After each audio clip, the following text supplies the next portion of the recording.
জ্যোতিষশাস্ত্র অনুযায়ী এমন এমন রহস্যময় বস্তু রয়েছে যা আমাদের দীর্ঘদিন ধরে এই জ্যোতিষশাস্ত্রের প্রতি হাতছানি দিচ্ছে।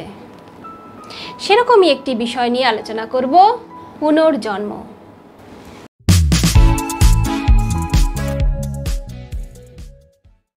Welcome to Debashree channel astrology learn. অনেক দিন পরে আমি আপনাদের সাথে আচার্য দেবশ্রী শাস্ত্রী। আপনাদের পরিবারে বা আপনাদের বংশে কারোর অকাল মৃত্যু ঘটেছে? ভাবছেন নবজাত সন্তান সেই ব্যক্তি কিনা? তবে জ্যোতিষশাস্ত্র অনুযায়ী মিলিয়ে দেখে নিশ্চিত হয়ে যান যে তিনি সেই কিনা। হ্যাঁ, এটাও জ্যোতিষশাস্ত্র অনুযায়ী বলে দেওয়া সম্ভব। এমনকি তার অসম্পূর্ণ আয়ু এই জন্মের আয়ুর সাথে যুক্ত হতে চলেছে কিনা সেটাও বুঝে নিন। আমরা সাধারণ মানুষ অনেকেই রাশি, লগ্ন, দশা, অন্তর্দশা সম্পর্কে ওয়াকিবহল। দেখে নিন তো আপনাদের সন্তান রাহু বা মঙ্গল বা বৃহস্পতির মহাদশায় জন্মেছে কিনা। আপনাদের বংশের যদি কারোর দুর্ঘটনায় বা অল্প বয়সে মৃত্যু হয়, আর যদি ভাবেন যে এই সন্তানই তিনি, তাহলে বেশিরভাগ ক্ষেত্রেই দেখবেন রাহুর দশায় অর্থাৎ রাহুর মহাদশায় জন্ম। কিছু কিছু ক্ষেত্রে মঙ্গলের মহাদশায়ও জন্ম হয়, আর পার্সেন্টেজ কম হলেও বৃহস্পতির দশাতেও কোনো কোনো মানুষের জন্ম হয় পুনর্জন্ম রূপে। পুনর্জন্ম অনেকেরই হয়, কিন্তু একই পরিবারে ফিরে আসে না সকলে।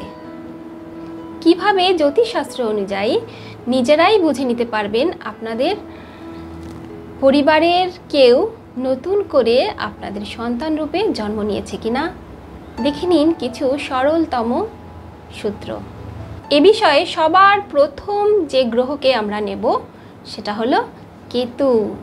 কেতু পাস্ট লাইফের কাহিনীকে বর্ণনা করে। আপনি ভাবছেন আপনার ওই সন্তানটি আপনার পরিবারের সেই সদস্য কিনা? দেখুন তো, ওর জন্ম ছকে বৃহস্পতি কেতু একসাথে কোথাও বসে আছে কিনা? বসে আছে? আচ্ছা দেখুন তো, বৃহস্পতির ডিগ্রি বেশি না কেতুর ডিগ্রি বেশি? এক্ষেত্রে কেতুর ডিগ্রি কম হতে হবে আর বৃহস্পতির ডিগ্রি বেশি। তাহলে 12টা রাশি ঘরের মধ্যে কোনো একটি ঘরে বৃহস্পতির সাথে যদি কেতু অবস্থান করে এবং বৃহস্পতির ডিগ্রিটা যদি বেশি হয়, তাহলে অবশ্যই আপনার সন্তানটি আপনাদেরই পরিবারের সদস্য। মনে করতে পারছেন না কেউ? অবশ্যই হতেই হবে।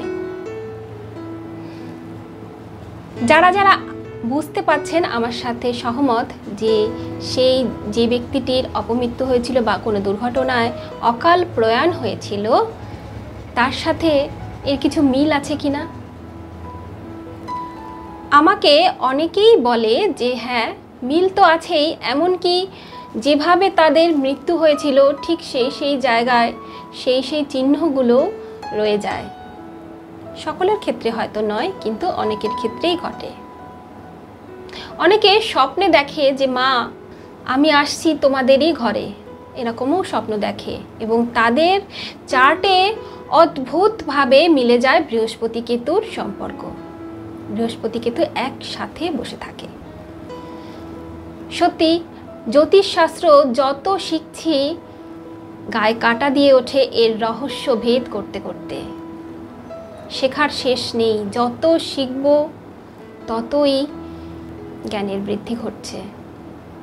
আপনার বৃহস্পতির সাথে কেতু বসে নেই, রবির সাথে কেতু বসে আছে, তাহলে আরেকটা ইন্টারেস্টিং সূত্র আমি বলি।